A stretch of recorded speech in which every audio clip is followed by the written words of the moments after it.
I think the feedback that we had on the day was, it was open and honest. It was beneficial to myself, and I think to all staff, to have that two-way conversation. I really felt that we could have open and honest conversations and draw on the experience of the inspectors who were visiting us for the day, and to also have their opinions, valued opinions about what we could change, adapt or consider.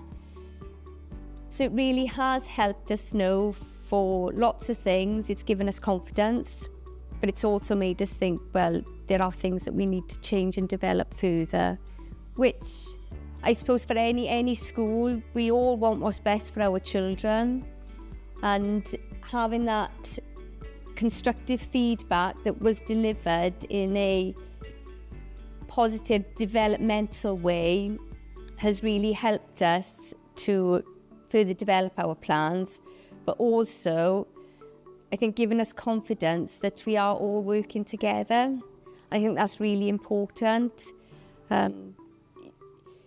It shows that I think like these interim visits for ourselves were a good opportunity. It came, I suppose, at a right time in my journey here in our school, to know that we can continue on the path that we're on, but always looking for those changes, really. So we've used them, as I said, to continue moving forward, I would say. But I think it was having the opportunity to have those good conversations, challenging conversations that make you think, and that's always good.